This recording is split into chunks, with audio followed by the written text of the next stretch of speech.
दर्शकवृन्द नमस्ते। प्राइम संवादमा यहाँलाई स्वागत छ। म कृष्ण मल्ल।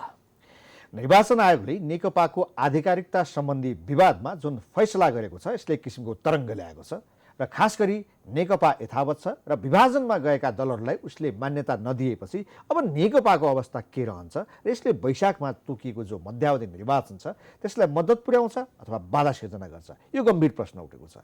अर्कोतर्फ संसद विघटन सम्बन्धी मुद्दा अहिले पनि सर्वोच्च अदालतको संवैधानिक इजलासमा छलफलमा चलिरहेको छ र यो अन्तिम फैसला कहिले आउँछ भन्ने मानिसहरूको पर्खाइ छ। यी फैसलाहरू कहिले आउँछन् र यसले मुलुकलाई कतातर्फ डोर्याउँछ भन्ने यो प्रश्नमा आज हामी पनि विश्लेषण गर्न गएका छौँ र यसको निम्ति वरिष्ठ अधिवक्ता एवं विश्लेषक हरिप्रसाद उप्रेती हामीसँग हुनुहुन्छ। सर, स्वागत छ यहाँलाई। धन्यवाद।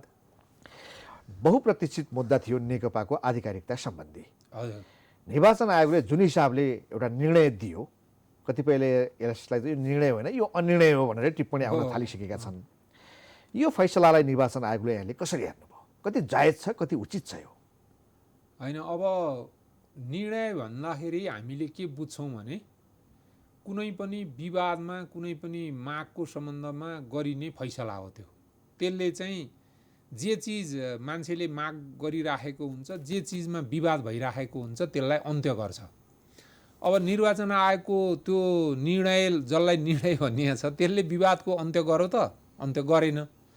अब त्यो त कस्तो भने अनिर्णयको निर्णय भनेर जुन कसैले भनेका छन् भन्नुभयो, म पनि त्यो भनाइमा एकदम नै सहमत छु। किनभने यसको चाहिँ नि किनारा लगाउनु पर्थ्यो, यसले निकास दिनु पर्थ्यो। अब यसको पछाडि दुईटा कुरा हुन्छ जस्तो लाग्छ मलाई। एउटा कुरा के छ भने अदालतको कस्तो दृष्टिकोण आउँछ, किनभने संसद विघटनको मुद्दा अदालतमा छ। अब यो मान्यताको मुद्दा पनि मैले केही पनि नगरिसकेपछि अब त्यस उप जाने भनेको के हुन्छ भने अन्त कहीँ पनि उपचारको व्यवस्था भएन भने जाने सर्वोच्च अदालतमा हो, रिटको क्षेत्रमा।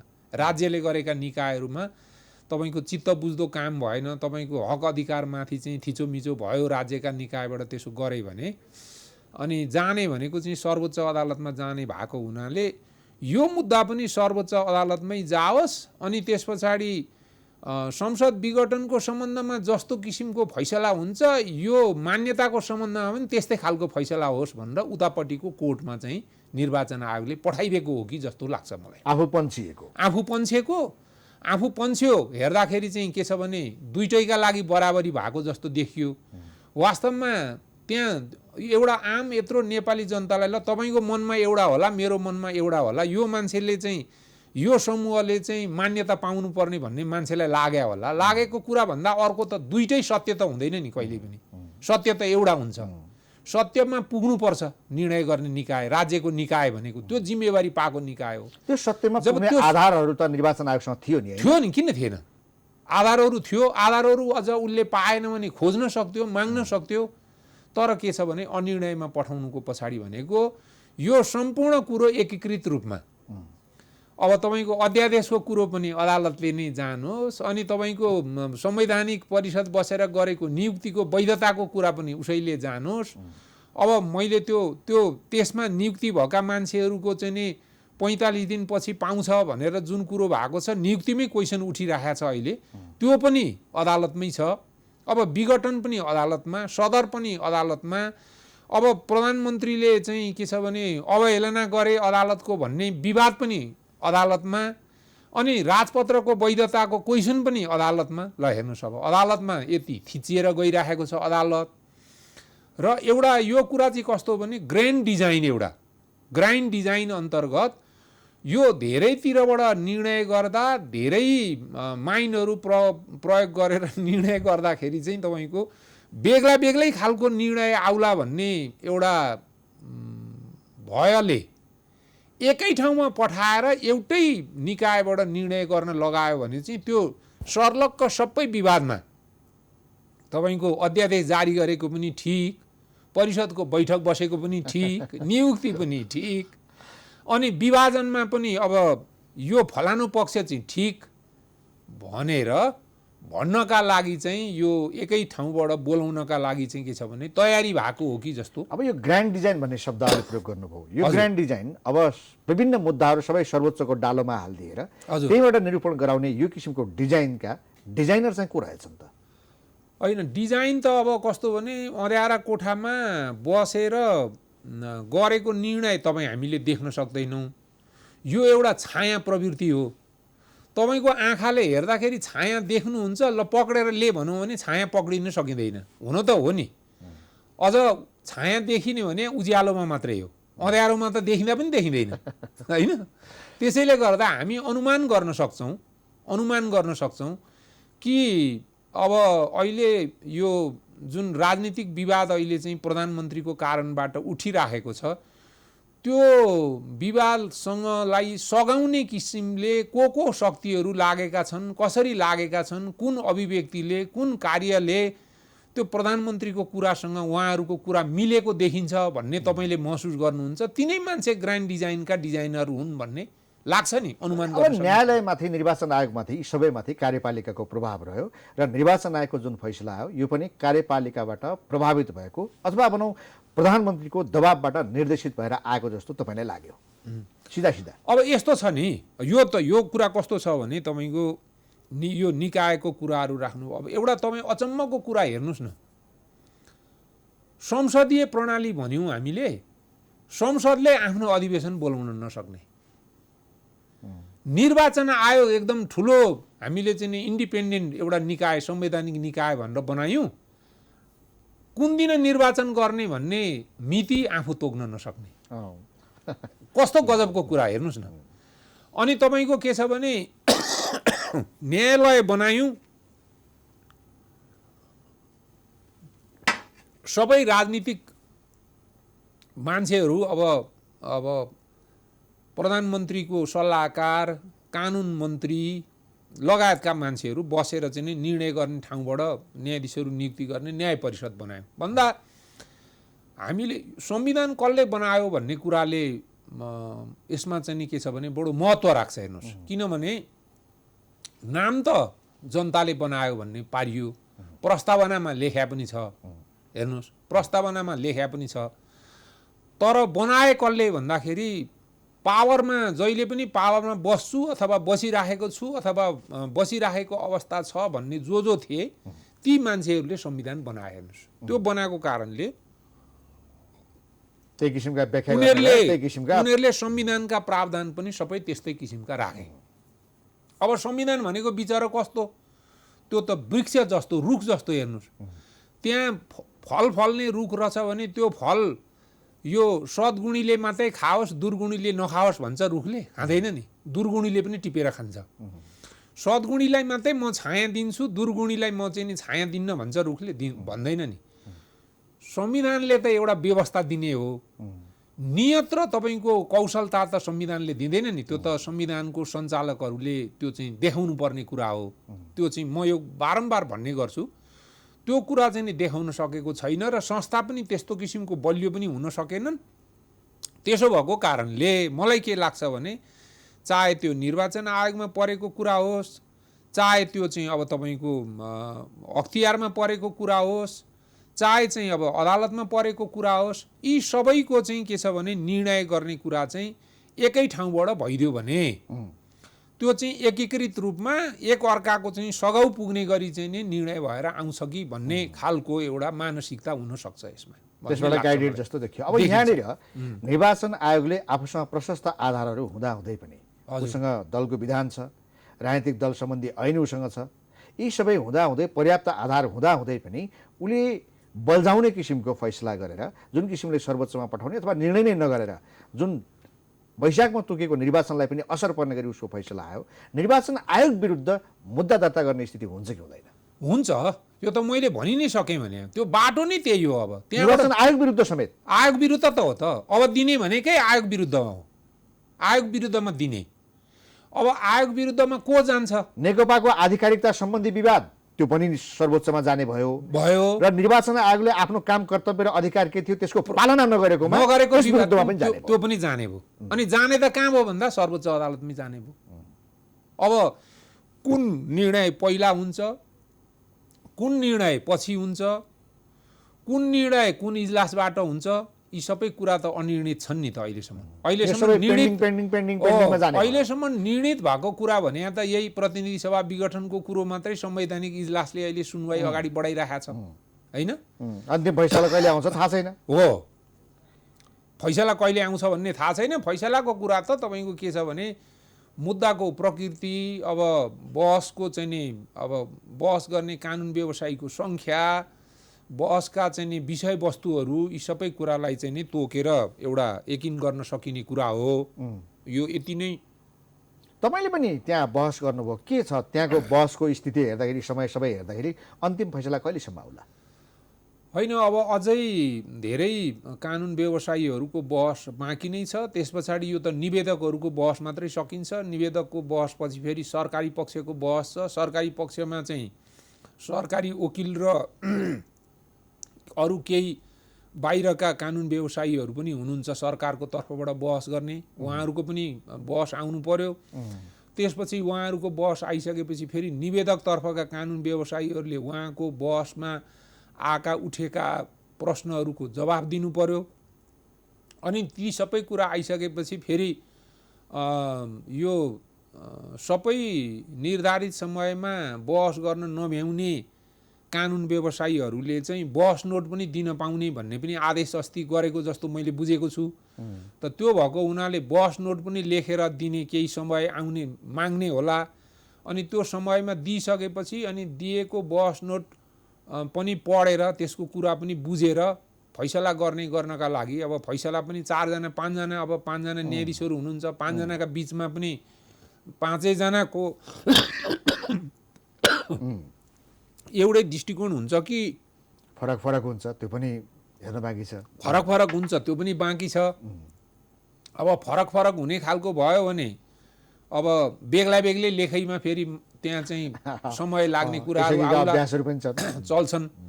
अब यी धेरै कुराहरूको चाहिँ एउटा निर्णायक एउटा भूमिका हुने कारणले गर्दाखेरि अब अहिले यति नै भनेर ठ्याक्क समयको मापन गर्न वैशाखमा मध्यावधि तोकिएको छ। त्यो मध्यावधि निर्वाचन त होइन, त्यो बेलासम्म सर्वोच्चको फैसला आउला भनेर हामीले एजम्सन गर्नु पर्यो यी कुराहरू हेर्दाखेरि। प्रश्न नै अस्ति एकजना माननीय न्यायाधीशबाट त्यो सोधनी पनि भएको थियो अरे।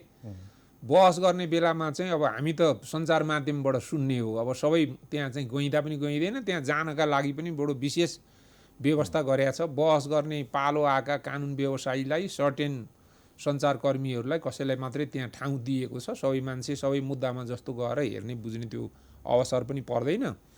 त्यो भएको कारणले गर्दाखेरि अब त्यो भन्न चाहिँ सकिँदैन, अहिले समय यकिन गरेर भन्न सकिँदैन। तपाईँले पनि बहस गर्नु भएको एउटा बजारमा टिप्पणी के छ भने प्रधान न्यायाधीशले गर्ने प्रश्नहरू, न्यायाधीशहरूले गर्ने प्रश्नहरू, अलिकति हामी यो न्यायपालिकामाथिको प्रभावको कुरा गर्दैछौँ, कार्यपालिकाको। अब पहिला हरिकृष्ण कार्की न्यायाधीशले आफ्नो स्थान छोड्नु पनि पर्यो, त्यो ठाउँमा सपना प्रधान मन लाउनु भयो, उहाँमाथि पनि प्रश्नहरू रहे र जुन किसिमका प्रश्नहरू प्रधान न्यायाधीशहरूले गरिनु भएको छ, न्यायपालिकामाथि कार्यपालिकाको प्रभाव पर्यो कि भनेर जो आशंका छ, यसले चाहिँ सरकारले गरेको निर्णयतर्फ कहीँ हाम्रा प्रधान न्यायाधीश सहित न्यायाधीशहरू नरम भएका हुन् कि विघटनलाई सदर गर्ने दिशामा उनीहरूको मनसाय देखिन्छ कि भन्ने एउटा आशंका बाहिर छ। तपाईँले पनि बहस गर्नुभयो, त्यस्ता सङ्केतहरू केही प्राप्त भएका छन् र? होइन, अब आशंकाहरू मान्छेलाई लाग्न सक्छ। अब लाग्ने केही आधारहरू मान्छेले फेला पारेपछि त्यो कुरा गर्ने हो। एउटा भन्छ नि, हावा नचली पात हल्लिँदैन, आगो नबालिकन धुवाँ आउँदैन भन्ने जस्तो त्यस्तो खालको कुरा हो। अब निर्णय नभएसम्म यस्तै खालको होला भनेर अपेक्षा गर्नु, त्यसमा पनि म जस्तो एउटा त्यही मुद्दामा संलग्न भएको कानुन व्यवसायीले गर्नु आफैमा त्यो उपयुक्त हुँदैन। तथापि अब एउटा हैन भनिहाल्नु भयो, कानुन व्यवसायीले नचले पात हल्लिँदैन, आगो नबली धुवाँ निस्किँदैन हो। अब तथापि अब कुरा के छ भने केही पृष्ठभूमिका घटनाहरू, अनि अब अलिकति कानुन व्यवसायीलाई गरेका प्रश्न, त्यस पछाडि अब बृहत इजलासमा जान नमानेको कुरा, त्यस पछाडि तपाईँको बेन्च गठन गर्दाखेरि अलिकति सिनियरहरूलाई छोडेको कुराहरूले गर्दाखेरि कतै यो चाहिँ के छ भने सेटिङ त होइन, उहाँ अलि निष्पक्ष भूमिका निभाउन गइराख्नु भएको छैन कि भन्ने प्रश्न मान्छेलाई एउटा उब्जाउने ठाउँ ती घटनाहरूले एउटा दिएको कुरा मात्रै हो। अब ती कुराहरूमा मान्छेलाई त्यस्तो लागे पनि निर्णय आउने बेलामा त्यस्तो नआउन पनि सक्छ। अब एउटा तर्क के पनि गरिरहेछ राजनीतिक वृत्तमा भने अब यो संसद विघटन मात्र होइन, यो चाहिँ हाम्रो संविधानकै विघटन हो र गणतन्त्रकै विघटन हो भनेर पनि अर्थ लगाइन्छ होइन। प्रचण्डले त खुलेआम सडकमा भाषणै गरिरहेछन् यो भनेर। साँच्चै त्यो हो र हाम्रो संविधानै विघटन भएको स्थितिलाई मान्न सकिन्छ, गणतन्त्र नै समाप्त भएको स्थिति मान्न सकिन्छ यो कुराबाट? होइन, अब तपाईँ 2-4वटा इन्डिकेटर यसको हेर्नुहोस् न। अब प्रतिनिधि सभाको कार्यकाल 5 वर्षको हुनेछ भनेको कुरा लागू भयो, त्यो धारा काम लाग्यो? त्यो धारा अब राख्नुको अर्थ के छ भन्नुहोस् न। प्रतिनिधि सभाको कार्यकाल 5 वर्ष हुनेछ भनेर जुन अगावै विघटन भएमा बाहेक भन्ने जुन धारा 85 को कुरा आइराखेको छ त्यो काम लाग्यो? काम लागेन। धारा 100 मा अविश्वासको प्रस्ताव राख्न सक्ने जुन व्यवस्था छ त्यो धारा काम लाग्यो? काम लागेन। राष्ट्रपतिले संविधानको पालना र संरक्षण गर्ने जिम्मेवारी तोकेको छ संविधानले, त्यो धारा काम लाग्यो? काम लागेन। संविधानमा कहीँ प्रधानमन्त्रीले गरेको सिफारिस जस्ताको जस्तै सदर गर्नुपर्छ भन्ने लेख्या छ? लेख्या छैन। कस्तो अचम्मको कुरा भयो भने म तपाईलाई सूत्रमा भन्छु, जे हुनुपर्ने हो त्यो भएन, जे नहुनुपर्ने हो त्यो भयो अहिले सारमा भन्दाखेरि। अनि अब तपाईको संवैधानिक पदमा रिक्त भएका पद 8औं महिनासम्म पूर्ति नगरिकन राख्नु, अनि संविधानमा नभएको अधिकार प्रयोग गरेर विघटन गर्नु, संविधानमा चाहिँ जालसाजी गरेर अध्यादेश ल्याउनु। अब 6 जना 7 जनाको चाहिँ नि त्यो संवैधानिक परिषदको परिकल्पना संविधानका निर्माताले गरेका ठाउँमा 3 जना बसेर निर्णय गर्नु। अनि त्यस पछाडि तपाईको यो तपाईहरुले यी वकिलहरूले यसो त्यहाँ गएर कुराकानी गरे पनि आखिरमा आउने भनेको प्रतिनिधि सभाको चाहिँ पुनर्स्थापना हुँदैन, यो सदर निर्वाचन नै हुन्छ भनेर बाहिर बोलेर हिँड्नु। अब वकिलहरूको पनि मानमर्दन गर्नु। मतलब जति पनि तपाईका घटनाका श्रृङ्खलाहरू प्रधानमन्त्रीबाट राष्ट्रपतिबाट आइराखेको छ, राजपत्रमा सूचनै छैन, औपचारिक जानकारी नै छैन। अनि हतपत कुरा उठेपछि राम्रो सद्नियतले गरेको भएदेखि त त्यही 9 गतेकै मिति राखेर निकालेको भए भइहाल्थ्यो नि। पुरानो मिति राखेर। गिल्टी माइन्ड अलवेज सस्पिसियस भन्छ नि, त्यो मनमा चाहिँ के छ भन्दाखेरि त्यो दोष बोकेर गरेको काम कारबाही पापचिताले गरेको काम त त्यस्तै देखिन्छ नि त। त्यो देखियो, शङ्कास्पद जहिले पनि हुने भयो। त्यो भएको कारणले गर्दाखेरि अब तपाईको एउटा धारा होइन, अनि निर्वाचन आयोगले विवादको निरूपण गर्नेछ भन्ने छ, 2वटाले को दाबी खारेज गर्छु भनेर निर्वाचन आयोगले चाहिँ कुरा गर्छ। अब चाहिँ पछि भयो भने चाहिँ यो निर्वाचन चाहिँ परिणाम आइसकेपछि म घोषणा गर्दिनँ, यो त निर्वाचन नै म यो परिणाम नै बदर गर्छु। सबै निर्वाचन भइसकेपछि निर्वाचन आयोगले त्यसो भनिदियो भने के गर्ने? 5 वर्षको कार्यकाल भने के गर्ने? अब चाहिँ निर्वाचनको परिणाम आउन नपाइकन केयरटेकर प्रधानमन्त्रीले फेरि विघटन गरिदियो भने के गर्ने? गठन नै हुन नपाइकन। अहिले त केयरटेकर हो कि हैन त्यसमा पनि केयरटेकर क्वेसन नै छैन नि। केयरटेकर हो भन्ने कुरा त 77 बमोजिम जब प्रतिनिधि सभा विघटन भइसके पछाडि उहाँ पनि प्रतिनिधि सभाको सदस्य हुनुहुन्न। अहिले प्रतिनिधि सभाको सदस्य नभएको व्यक्ति किन नियम बमोजिम प्रधानमन्त्री बन्ने भनेको प्रतिनिधि सभाको सदस्यबाट हो। जब संसद विघटन भएपछि प्रतिनिधि सभाको सदस्य उहाँको सकियो, त प्रतिनिधि सभाको सदस्य नभएको व्यक्तिले जब प्रधानमन्त्रीको काम चलाउँछ भने त्यहाँ धारा 77 मा हेर्नु 2टा कुरा छ। प्रधानमन्त्रीको यसमा फरक व्याख्या के आइरहेको छ भने प्रधानमन्त्री नभएको अवस्थामा, प्रधानमन्त्री पद कुनै कारणले रिक्त भएको अवस्थामा मन्त्री परिषदको कुनै एउटा सिनियर मन्त्रीले त्यसको नेतृत्व गर्छ भने त्यो बेलाको अवस्थालाई चाहिँ हामी केयरटेकर गभर्नमेन्ट भन्छौँ भनेर तपाईले व्याख्या यस्ता होइन, त्यसमा छँदै छैन। त्यहाँ सोही मन्त्री परिषद भन्ने छ र अर्को कुरा छ त्यहाँ चाहिँ कार्य सञ्चालन गर्ने छ भन्ने छ। राष्ट्रपतिज्यूले किन केयरटेकरका रूपमा पत्राचार नगरे? फुल फ्लेज प्रधानमन्त्रीले निर्वाचित मतलब भएको नियुक्त भएको प्रधानमन्त्रीले बहुमत प्राप्त गरेको बहुमत सिद्ध गरेको प्रधानमन्त्रीले निर्देशन नियन्त्रण र कार्य सञ्चालन गर्ने 3टा कुरा छ। यो अहिलेको चाहिँ के भने कार्य सञ्चालन मात्रै गर्ने अधिकार भएको मन्त्री परिषद हो। अहिले परिणत धारा 77 मा परिणत भइसकेपछि त्यसो भएको कारणले तर केयरटेकर गभर्नमेन्टका रूपमा उसका कामहरू देखिँदैनन्। कामहरू त किन तपाईको त्यो मात्रै भने नि उहाँको त त्यो त श्रृङ्खलाबद्ध। अब त्यसपछि उहाँले त अब बाँकी भएको अवधिभर एउटा पनि कानुन बमोजिमको काम गर्नुहुन्न र सबै कुरा चाहिँ कानुन सम्मत छ भनेर हिँड्नुहुन्छ उहाँले। मैले सोधेको संविधान र गणतन्त्रकै विघटनका रूपमा जसरी अर्थाइएको छ त्यो भन्न पाइयो त?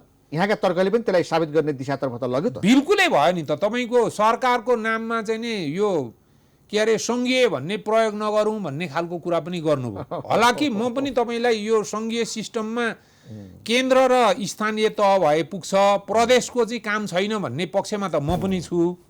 प्रकारान्तरले उहाँको र मेरो त्यो ठाउँमा कुरा मिल्यो भने त्यो संयोग मात्रै हो। तर के छ भने तपाईँको जुन एउटा यो प्रतिस्पर्धात्मक बहुलवादमा आधारित सङ्घीय लोकतान्त्रिक गणतन्त्र भनेर भनेको छ त्यसका विशेषता त सबै अब गइसके नि। कागजको खोस्टो भइसकेन। त्यसले गर्दाखेरि संसद विघटनको घटना सँगसँगै यो संविधान पनि विघटन भएको भन्नेको कुरा के छ भने अब यो संविधानले काम गर्न सकेन।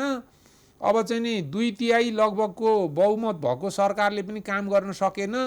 यो संविधान फेलियर भयो भनेर लागेका मान्छेहरूका लागि त संविधान फेर्ने यो संविधानलाई हटाउने चाहिँ आधारशिला त उहाँले तयार गरिदिनु भयो नि त। अब त्यसो भए देश कहाँ गइरहेछ त? निकासको बाटो के हो त? हामी कतातर्फ जाँदैछौँ? किनभने संविधान विघटनको कुरो तपाईँले गरिसक्नुभयो, त्यहाँसम्म आइसक्यो। सबै मुद्दाहरू लगेर सर्वोच्चमा थन्काइरहेका छन्। अब त्यहाँबाट फैसला कहिले आउने हो थाहा छैन। हामीले वैशाखमा निर्वाचन थोकेका छौँ, त्यो पनि हुने स्थिति देखिएन। यी छाँटकाँटहरू हेर्दाखेरि हाम्रो बाटो कहाँतर्फ गइरहेछ? हामी कहाँ गइरहेछौँ? अब यसमा मैले देख्दाखेरि सम्भावित घटनाक्रमहरू मलाई के लाग्छ भने एउटा चाहिँ शक्ति यो अल्पसङ्ख्यकहरूलाई अथवा हिजोदेखि राज्यबाट चाहिँ के छ भने कर्नरमा पारिएका समुदायका मान्छेहरूलाई अझ अधिकार दिनुपर्छ।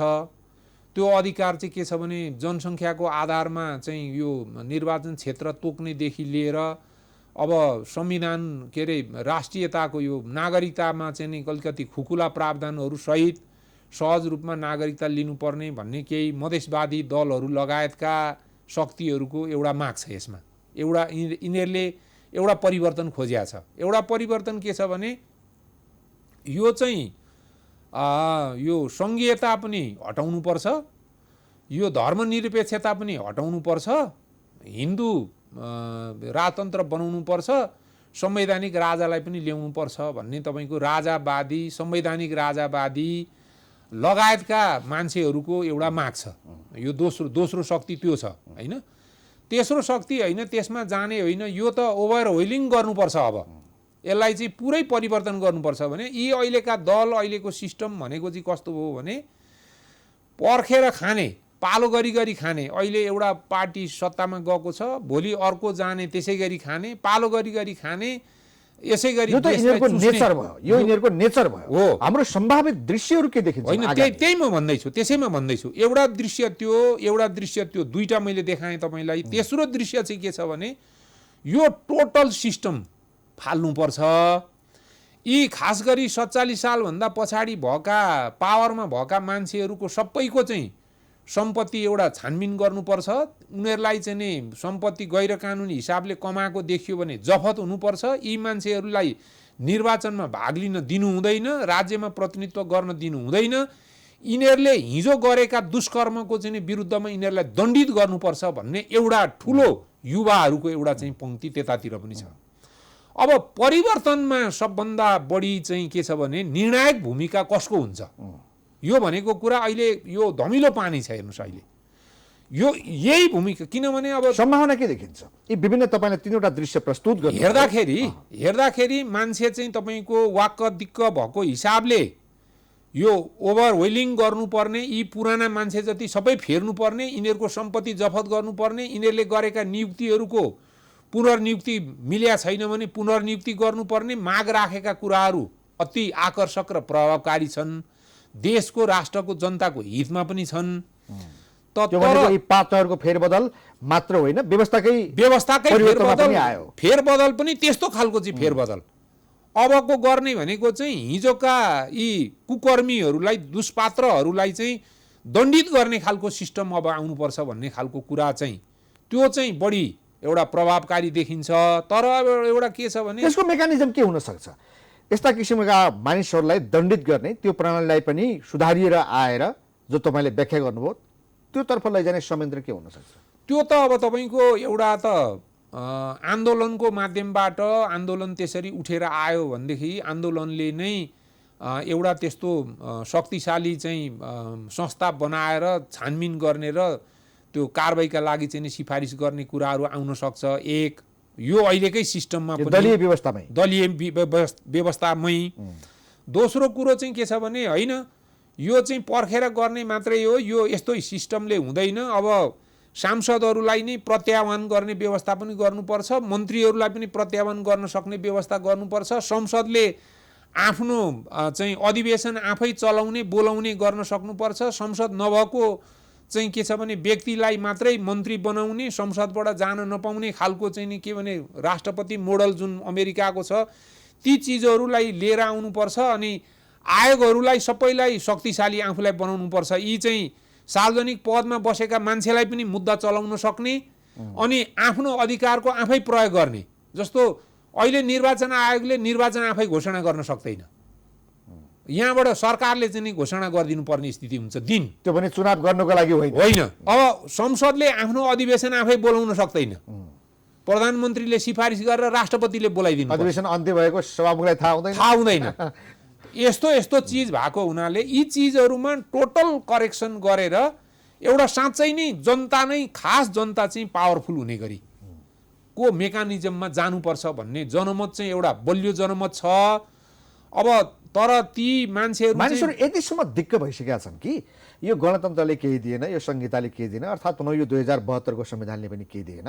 कतिपयले 2047 सालकै संविधान अब लागू गर्नुपर्छ, सडकमा नाराहरू देखिन्छ, त्यस्तै पनि राजा चाहिन्छ। त्यो पनि भएन, एकदम गाह्रो भयो भने अब सेनै भए पनि चाहियो, मुलुकलाई एउटा ट्र्याकमा चाहिँ लैजानु पर्यो है भन्ने आवाजहरू बुद्धिजीवीबाट पनि आउन थालेका छन्। त्यसको सम्भावना कति देखिन्छ? त्यस्तो सम्भावना छैन। यो 47 सालको संविधान पनि तपाईँको जस्ताको तस्तै बिउताउने कुरै हुन सक्दैन, किनभने धेरै समय अगाडि गइसक्यो। अब तपाईँको के भने नेपाली जनताले धेरै कुराहरू बुझिसके, राज्य सञ्चालन प्रणालीका कुराहरू कस्ता हुँदा रहेछन् भन्ने कुरा हेरिसके, सबैको टेस्ट एउटा आइसकेको छ। एउटा कुरा त्यो भयो।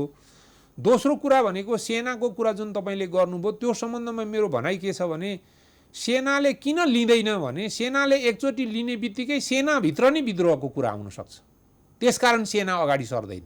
सेनाले जहिले नेपाली सेनाले जहिले पनि संविधान र एउटा चाहिँ यो शासन सत्तामा चाहिँ आफ्नो स्वाद सेनाले कु गर्न खोजे, सैनिक विद्रोह हुन्छ, आफ्नो इच्छा नदेखाउने र त्यसलाई नै मान्ने र संविधान प्रति प्रतिबद्ध हुने जुन एउटा संस्कार सेनाको छ त्यो सेना त्यहाँभन्दा बाहिर आउँदैन। किनभने त्यो त छुइसके पछाडि तपाईँको हतियार भएको चिज तपाईँले विद्रोह गर्न हुने भएपछि त त्योभन्दा तलकोले पनि विद्रोह गरिहाल्छ नि।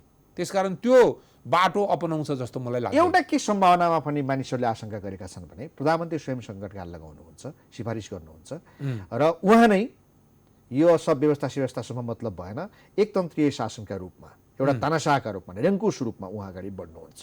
यो त्यो व्यक्ति भनेको अहिलेका प्रधानमन्त्री केपी शर्मा ओली ज्यू नै हो। यसमा चाहिँ कतिको दम छ? यो कुरामा चाहिँ मलाई चाहिँ के लाग्छ भने अहिलेको वर्तमान प्रधानमन्त्री केपी शर्मा ओली ज्यूले चाहिँ आफू सत्तामा रहनका लागि जस्तो सुकै किसिमको जोखिम पनि उहाँ चाहिँ लिन तयार हुनुहुन्छ भन्ने मलाई लाग्छ। त्यो कुनै पनि बाँकी राख्नुहुन्छ होला, यति त गर्दैन होला प्रधानमन्त्रीले भन्ने ठान्दै नठान्नुहोस्। प्रधानमन्त्रीले आफ्नो सत्तामा आफू बसिरहनका लागि, आफू पावरमै बसिरहनका लागि, आफ्नो शासन व्यवस्था चलाइराख्नका लागि जे पनि विकल्प उहाँले प्रयोग गर्न सक्नुहुन्छ। भनेपछि सङ्कटकाल लगाउने कुरा, यो गणतन्त्रको हत्या गर्ने कुरा यी सबै कुरा प्रधानमन्त्री ओलीबाट सम्भव छ।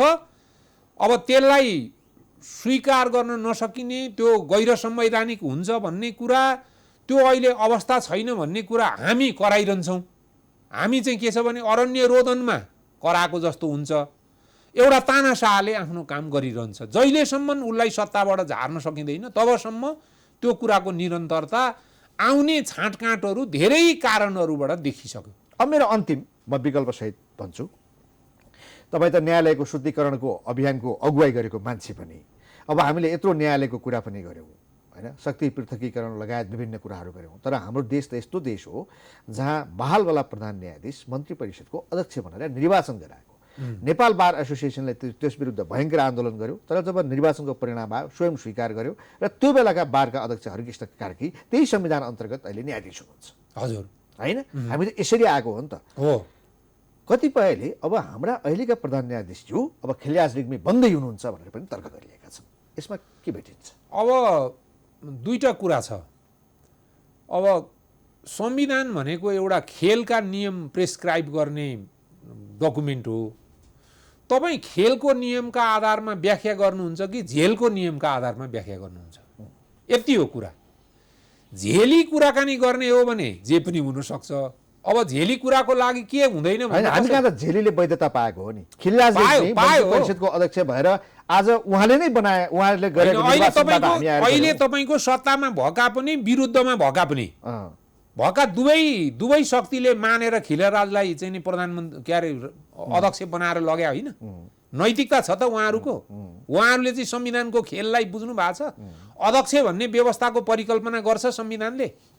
संविधानलाई नै संशोधन गरिदिने खालको कुरा ल्याएर, अध्यादेशका कुरा ल्याएर, अध्यादेशले चाहिँ नि संविधान संशोधन गर्ने कुरा ल्याएर बनाएको होइन त। त्यो होला एउटा के भने खिलराज रेग्मी गइसके पछाडि एउटा निर्वाचन गराएर एउटा निकासा आयो।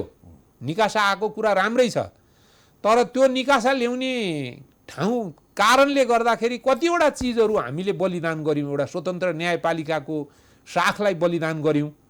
त्यति बेला उहाँका विरुद्धमा परेका मुद्दाहरू कुनै निर्णय नभइकन बसे। त त्यसो भएको कारणले गर्दाखेरि खेलको कुरा गर्ने हो भने त्यो सम्भावना देख्दिनँ म। बन्नु गर्ने हो भने जे पनि, झेलको कुरा भयो भने जे पनि हुन्छ। हस्, विचार समयको निम्ति हार्दिक धन्यवाद। धन्यवाद। दर्शकवृन्द, प्राइम संवादमा हामीसँग वरिष्ठ अधिवक्ता एवं विश्लेषक हरिप्रसाद उप्रेती हुनुहुन्थ्यो। उहाँसँगको कुराकानी सकिन्छ। हामी सबैलाई बिदा दिनुहोस्। नमस्ते।